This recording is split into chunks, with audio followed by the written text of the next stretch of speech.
Hello and welcome to a special edition of Crossing Channels, the podcast which brings together the interdisciplinary strengths of the Bennett Institute for Public Policy at the University of Cambridge and the Institute for Advanced Study in Toulouse. I'm Rory Cellan-Jones, and today's special episode sees us come together with our colleagues at the Kyiv School of Economics in Ukraine. We would like to extend our strongest support to everyone in Ukraine at the moment, and in particular to our colleagues in academia, policy and journalism who are working through this crisis. This episode has the title, The Ukraine Invasion, Context, Consequences and the Information War.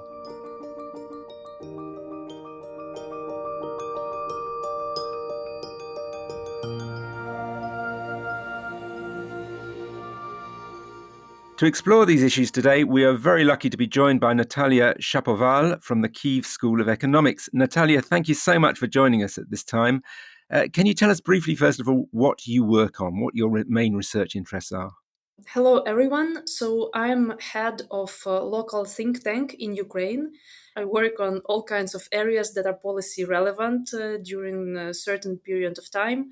Mostly these are healthcare. I work on financial protection of citizens in Ukraine and in developing countries, on public procurement and whatever reform our government is doing at the moment. To discuss the conflict with Nataliia, we have Horacio Larreguy from the IAST. Horacio, can you remind us of your main research interests? Yeah, so I'm an economist and political scientist that works in political economy and economic development. Prior to the pandemic, I had a lot of work focusing on the importance of information, mostly that disseminated via social media for accountability. But post-pandemic, essentially, I've been using the tools I was employing for those questions and trying to understand much more the impact of misinformation and, importantly, like different ways to counter it. So misinformation obviously going to be a key theme in our discussions because there is an information war going on. And our final guest is Ayse Zarakol from the University of Cambridge. Ayse, what do you focus on? Hello, I'm a professor of international relations, and among other things, I work on East West relations from a historical perspective.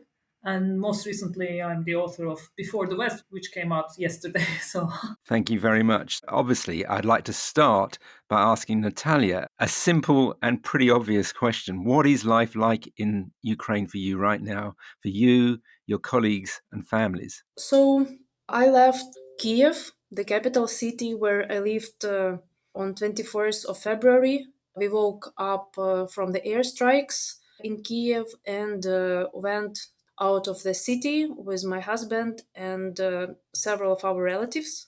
My team, which is around 50 people, 50 analysts, some of them stayed in Kiev and still stayed there.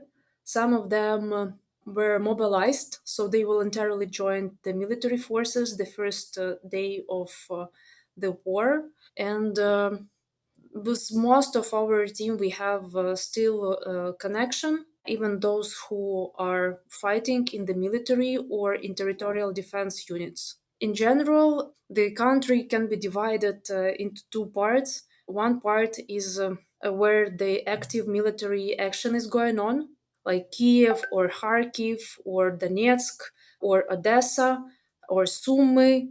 In these regions, there are very huge problems with everything.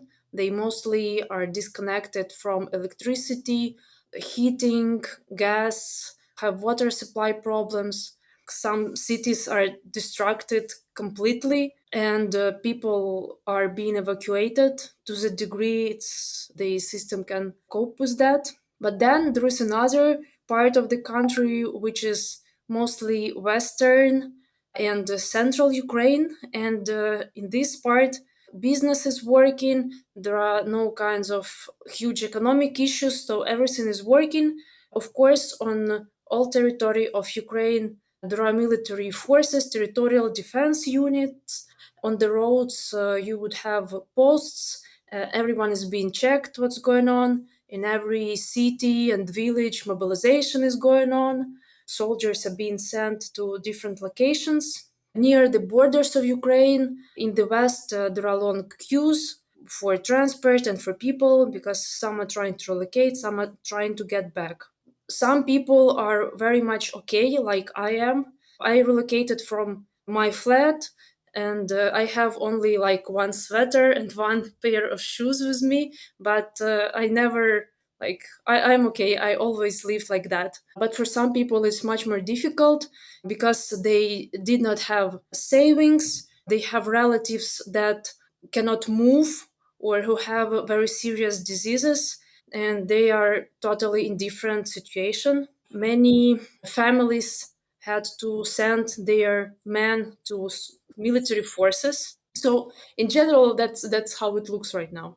And is your academic work continuing? Obviously, you're a whole group of academics who've got a great track record of analysing policy and so on. Are you able in any way to see this through an academic lens? Because it must be very difficult. For instance, had you any view about whether this was likely to happen? Did it come as a huge surprise? Can you analyse what Putin has done and is likely to do? So we work as analysts right now too, trying to contribute to winning in this war. For example, we do monitoring of all kinds of damages that Russia done to Ukraine to calculate all the costs and make them pay the bill every penny. We follow sanctions, and every day we propose new ideas about the sanctions. We also trying to look into supply chains that can be disrupted and how that could be replaced, into some global issues that can happen like food security. We were analyzing what's going to happen and how to prevent it. Of course, it's not the academic depths, and it's something that you can come up with during the day or during a few hours. But that's the only thing that we can do, push the buttons on the computer, make tables in Excel.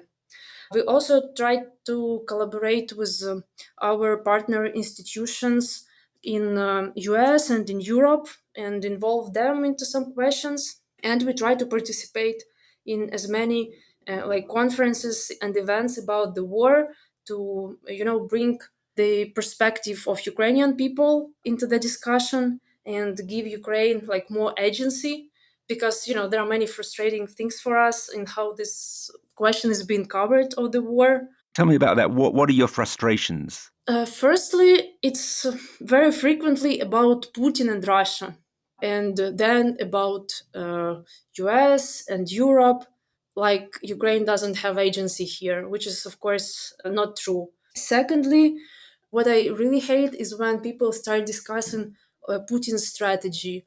That's also frustrating because, of course, killing people is a very easy thing to do, and there is no much strategy or something. He's just murderer, and he spent last 20 years to achieve what he have now and to enslave his people and build this autocratic regime. I don't think that people should call it strategy or something. It's just crime. What is your aim in your research in trying to change that narrative? What kind of data are you trying to generate that will give a fuller, richer story of what is happening to the Ukraine people and the Ukraine economy? Me personally, I'm trying to bring in perspective of humanity into that and tell that basically this is crime of Putin against Ukrainian people, and this should be punished accordingly. So it's just very humane dialogue with other people, and just sharing how it looks from here, and explaining that we are the same as they are. Me and my husband, we could well also live in US, so he's US professor. Actually, he teaches in Pittsburgh University. Then we are trying to explain, it's also not very academic thing, but just to explain that we stay here in Ukraine not because we are suffering or we need help or something, but explain that we just don't wanna give for anybody right to decide instead of us whether we should leave or how we should think about. So it's more about general humanity than about some academic frameworks. My friend, who is a sociologist, he also brings as much as possible all kinds of sociological data to show how united and people in Ukraine are. For example, Like almost 80% of Ukrainians think that Ukraine will win the war. And most of people in Ukraine are now for joining European Union. So all kinds of, sociological data that we try to bring in. Nataliia, I want to focus on your experience as an economist and policymaker to get a sense of what happens in government during an extraordinary crisis like this. On this podcast, we talk about policy changes as a long, slow process which can take years to happen. Of course, that's not the case here. Things are changing so fast. In your experience over the last week even, what do governments do? What are their policy priorities? Are you seeing policy formed in front of your very eyes? Yes, so the government and parliament and office of president, they are real heroes. Firstly, because they stay in the government buildings and don't leave that, despite of numerous reports from intelligence agencies about attempts of Putin to kill the president. And basically, the whole day communication is about some kind of denazification, which implies that people who are in politics should disappear somehow. Secondly, there are several fronts of work of the government. First is international relations, of course. So the office of the president and the Ministry of Foreign Affairs, they work 24/7 to talk to all international partners, propose sanctions, request all kinds of support. Then there is a front of internal work. It's led by the central bank, Ministry of Finance, and the Ministry of Economy. So the central bank is supporting macrofinancial stability right now. The exchange rate is fine. The reserves of the bank are okay. They created special account to collect donations for the needs of the military.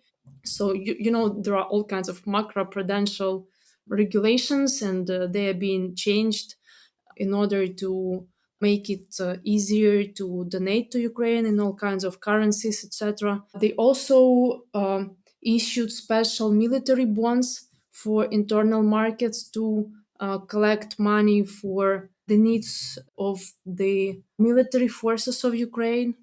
So you're painting a picture of the economy working surprisingly well, given this huge shock. This is true, or partially true, of course. On the one hand, for example, prices are stable, but then in some places there is nothing that you can buy with this money. But policy making is very timely, very appropriate, and there are changes every day. They come up with new ideas that respond to the problems that emerge. I suppose in normal times, academics like you, economists in particular, would have a very kind of objective view and often a critical view of government policy.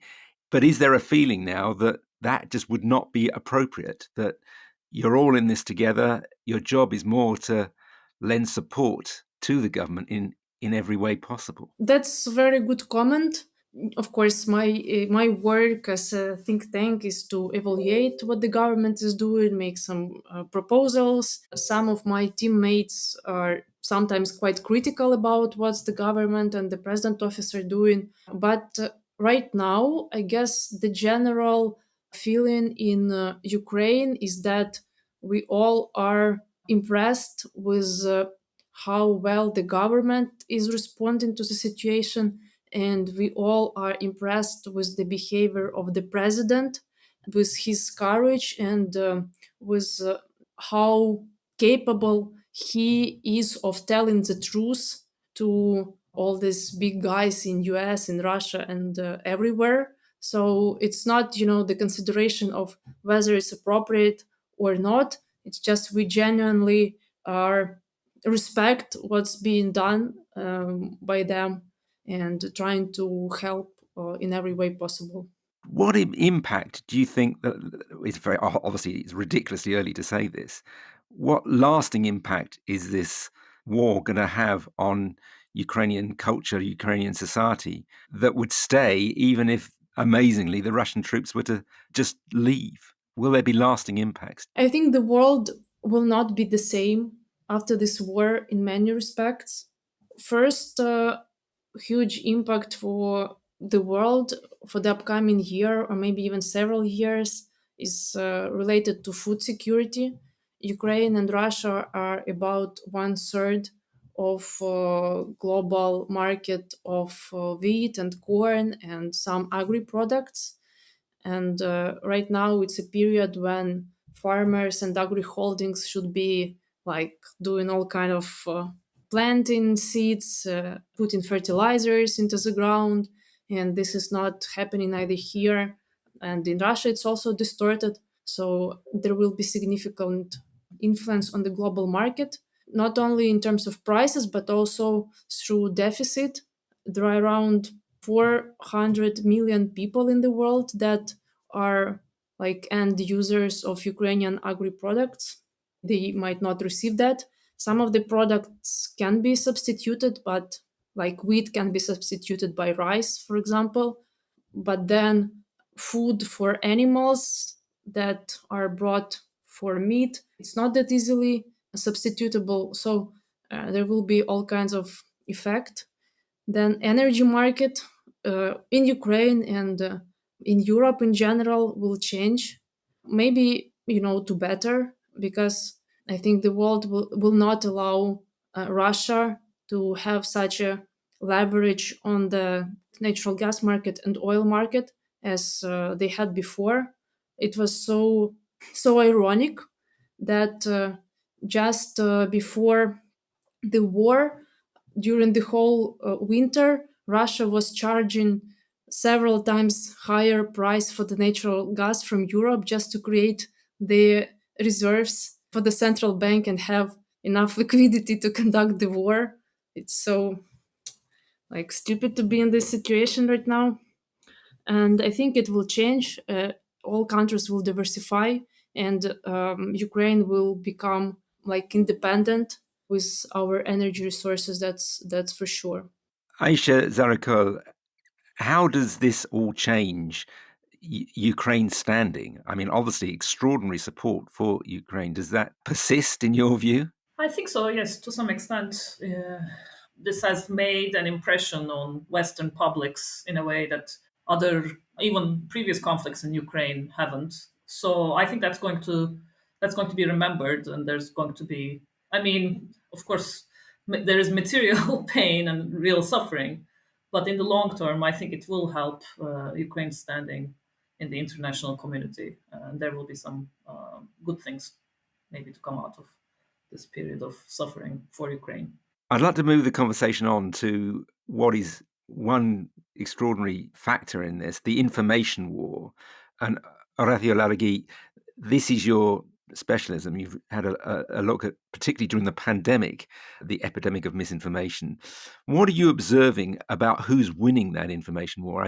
I saw an article in the Financial Times, I think, this week, stating that this was one area where Ukraine was definitely winning. Is that your assessment? So certainly, it's important to point out that this is not new, because of social media. Misinformation is very widespread, but this is common to every war. For example, when shortly after rising to power, Hitler created the Reich Ministry of Enlightenment and Propaganda. So you have a sense of, and so this strategy has been used in history in every war, mostly to pit people against each other and to destabilize government. So I think that those are the two key components that are also here. And I think there are two parts that I think that are important. So I think there are two important distinctions when it comes to misinformation. One is kind of the misinformation towards Ukraine, and the one's basically towards Russia. And even within Ukraine, you can split it again between two, those essentially towards kind of the Russian minorities. So essentially, when it comes to the misinformation towards the Russians in Ukraine, especially a strategy to try to destabilize the government by saying that it's like a Nazi government and they were committing all these atrocities towards the Russian minorities. I think that in that sense, that clearly that seems that that war and misinformation has been lost. It's not really obvious though that the Russians are or I would like to say the Kremlin rather than the Russians, because I'm not sure they necessarily represent the majority of the people. But I think that so the Kremlin, clearly has done a pretty good job so destabilizing sort of the insurgent areas, and sort of it's not that people decided one day to raise in arms. Sort of we have since the end of the Cold War, the Kremlin has been extremely active in propaganda and disinformation and misinformation strategies to really try to create a buffer. And I think in that sense, like the fact that we have some support from within Ukraine for the Russian troops to enter and sort of in a quote unquote justified way, they kind of won on that sense, and it's kind of too late by now. The fascinating thing about the information war within Russia, the Russian government to its own people, because we're used to hearing that misinformation is massively spread on social media and mainstream media has less of it. It seems in this case, it's the other way around, that the misinformation channel is kind of state TV in Russia, and the only hope of Russian people getting access to more accurate information is via social media. Is that fair? The Russian misinformation sort of apparatus, it's a massive thing that goes beyond just the state media. There's a lot of monitoring from like DBank.EU and also like NewsGuard in the States and sort of in many places. It's just impressive the amount of misinformation narratives they have created for like different purposes. So I don't think, unfortunately, that it's just restricted to state media. Of course, this is a big component, and they have an important control of that. But essentially, I think that it's pretty big. And actually, and what's sad here is I think it's somewhat effective. And it's not clear, that we're winning that war. It's kind of hard to get a good grasp from like kind of Western media on kind of what's going on within Russia. But if you talk to people that have family over there and also academics, like things are pretty polarized. It's not the case that everybody's totally against the war. I think that there has been a lot of narratives about kind of the threat of Ukraine joining NATO and how that was affecting sort of Russia. Narratives about like genocide of Russians by the Ukrainian government. I think essentially there's been a lot of work that has been done on the misinformation front to gather some support that I think is still present, and sort of we have to see how the war evolves. But I think in that front, at least we're not winning. I'm sure we're losing, but it's not clear that what's going to happen. Ayse, you wanted to come in there. Yes, I just had something to add, which is that this question of why some Russians still support Kremlin or support the invasion, to the extent that they even know it's happening or whatever they think is happening. The word invasion, the word war is actually banned by Yes. the Russian media. The support it's not just misinformation. I think it's important to realize it is a kind of misinformation, but Kremlin usually uses various historical grievances that have some basis in fact and points to examples of Western hypocrisy, etc. So building kind of a misinformation narrative around things that people can generally agree on, and then it becomes very difficult to know what's real, what's happening now, what's in the past. There's kind of a blurring of different like layers of truth and misinformation. I think that's important to realize. Nataliia, what's your view on how this information war is going from a Ukrainian point of view? Is your government being successful in kind of combating this Russian narrative?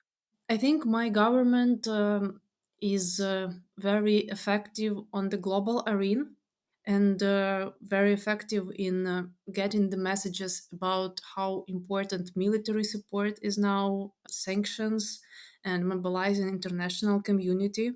At the same time, I don't think that anyone is effective against Russian propaganda, because my perspective is that Putin has been working on creating mindset of many people in Russia for years. Like, as an example, there are priests in churches that draw on these spiritual paintings, they draw Putin. On these icons? Yes, on icons. That's kind of, it's not about social media or any specific channel. It is the systemic effort. The same is happening in all kind of law enforcement agencies. For example, my father-in-law, he is in some kind of Russian military forces, and he sends to our family, to Ukraine, videos about Ukrainian protests, saying that you all are Nazis and you all should die. And it cannot be contributed to one kind of to media or anything. It's just very systemic, and it cannot be reversed. And this is your own family, in effect, Yes. divided by this. Yeah, that's really, it's striking how far can person brain be out of from reality. I didn't think that it's even possible, but yeah, that's how it is. Let's look at this conflict from a broader perspective with you, Ayse Zarakol, who you specialise in East-West relations. Was this predictable? How does it fit in with the kind of post-Cold War history? For the most part, international relations experts recently did not expect an invasion of the scale. There was some expectation of something happening similar to what happened previously, maybe an Eastern incursion or something like that. What's taken most people by surprise is the fact that the whole country is targeted. So that's come as a surprise to most, I think, IR experts. Now, there is a school of thought in international relations called realism, and they've been predicting since the end of Cold War that Russia was going to do something like this.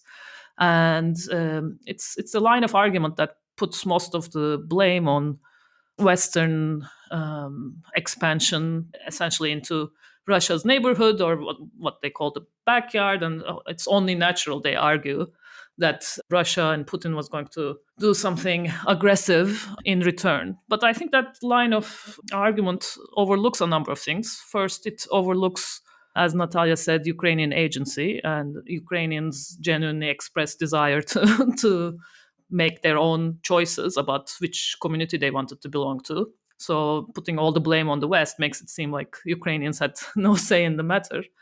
And I think it also overlooks the fact that, I mean, what seems to have precipitated this latest invasion is a perception of Western weakness rather than strength. I mean, it's the fact that Putin has gotten away with so much of, smaller scale type of violations of sovereignty, whether in, Ukraine or, Georgia or Syria, etc., and a general perception of chaos and weakness in Western leadership. So he seems to have made the calculus that, he could do this and, get away with it. Maybe that's a different way of blaming the West, but it's not Western expansion and show of strength in Russian background that provokes it. Finally, I think there are very Russia-based reasons for why Kremlin has done this. One is, we could talk about imperial hangover or, great power hangover, this idea that Russia is naturally and for historical reasons entitled to its previous holdings, and Ukraine, I think, seems to be a very special case, even more than the Baltics and elsewhere. I think it's difficult for Putin, but maybe for generally Russians to digest the idea that Russia is not part of the West, so how could Ukraine be? And also, I think we should factor in Putin's own desire for survival and how he uses war and foreign activities to shore up his base and consolidate support for some of the misinformation, disinformation reasons we discussed before. I mean, given all that, now that it has happened, it seems like it was almost overdetermined. But I think most of us didn't expect the scale of what's happening. I find it quite unbelievable still, actually. And there's extraordinary things happening that presumably Vladimir Putin didn't expect, that it has united the West in a way. It's pushing countries towards NATO and the EU. It's isolating Russia. It's potentially having a huge impact on the Russian economy. There are going to be lasting effects. It's going to be a different world, whatever happens. Is that fair to say? Yes. So first, the scale of the invasion has taken many by surprise, but also it's the answer of the West, the fact that it's almost maybe sad to say, but we've gotten used to EU responding to various crises around the world, saying we're very concerned, but this time they're doing more.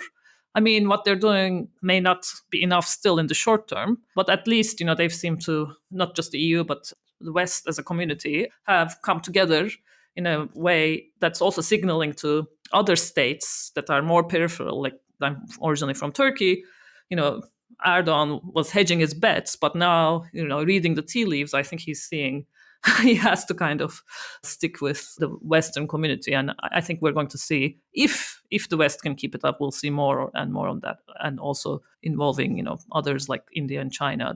They don't seem to be supporting Putin. They have more of a wait and see kind of attitude at the moment. We're moving towards the end, and in a way, I'd like to get each of you, and obviously I'll end with Nataliia, to give us your thoughts and feelings about what the end game is here. First, Horacio Larreguy from Toulouse. How is this information war? How is that going to play out? Is that going to be crucial in determining whether Putin eventually withdraws? Academics get uncomfortable, predicting things that they're not sure about, but I'll take my chances. So my, I guess, non-academic say on this is it's going to be pretty crucial, I think, in Russia, how things are going to play out. Essentially, how much this can continue. You can subject people to misinformation to the extent that they don't get like a feedback that counters that narrative. And I think that essentially, if things get particularly bad, something that I thought was fascinating is that they were allowing Russian soldiers to call back. And I think essentially, like, if there is some information that can just go back to Russia, and so there's a change in perceptions about things that are going on, the Russians right now don't have, that might help a little, soak away the support that Putin has right now. That might be an important angle, I think, from the misinformation side, but we'll see. It's hard to, have some scientific prediction on that. But I think that if I had to speak on the misinformation side, I would say that, that's going to be pretty crucial. And Ayse Zarakol, is this about giving, there's this terrible expression, giving Putin an off-ramp? Is there some scenario you can see where he can emerge, in his view, with some kind of victory that would not be too costly for Ukraine or the West? That's a difficult question. I think whatever happens, he's going to spin it as a victory at home. The question is there something that the Ukrainian government can live with? And I think, they've expressed some willingness to discuss, neutrality and other guarantees. So, yeah, I suppose that would be the best case scenario. Nataliia Shapoval, have you got any hopes now that this terrible war, this brutal invasion, can end with Russia agreeing to withdraw? So I'm coming from the point of view that Putin already presented himself to the international community in the way that there is no way back for him. After shooting people in Ukraine, after bombing nuclear plants in the middle of Europe, after sending the military planes to Sweden, I don't think that anyone can tolerate this among the global leaders. And I'm coming from the second assumption that Putin already lost everything. So, scenarios that I see three of them. One is that after the next threat to nuclear plant in Ukraine, it will be the end point for the foreign leaders, and they will get much more aggressive than they were. And this will end Putin's leadership. Second scenario is that the situation will continue as it is right now. Everybody will be deeply concerned in the West, will be sending all kinds of military equipment to Ukraine, but will not engage more directly, for example, by closing the air, making no flight zone above Ukraine. And that will continue and continue for quite a long period of time and make just a huge frozen conflict like it was with Donbass, but on the much larger territory. Third scenario would be that there would be some kind of internal war inside of Russia, because so the whole idea of sanctions, as I see it, is not just like isolate Russia or reduce resources for Putin, but also to signal and inform Russian citizens on what's really going on. And sanctions are getting much more targeted toward regular citizens every day. So today we were writing, recommendations to ban the access to all kind of like DuPont, company technologies or Unilever technologies and patents. So if Russia doesn't like Western culture, then okay, they can use their own soap and their own vests without Kevlar. And that will get even more tough every day of war. And I think at some point, even Russian people who are in general feel okay being enslaved by their regime, they still, some of them will protest against what's going on, and that will create a huge unrest inside of the country, which will also end what's going on in Ukraine. So that's scenarios that I see. It's all quite futuristic, and like from the fantasy book, but everything that we live in is quite like a fantasy book over the last days. And finally, very briefly, what would you say about your morale and the morale of the Ukrainian people? We feel very good in general, of course, except for people who are vulnerable in all kind of academic definition, like either economically or socially or through their health.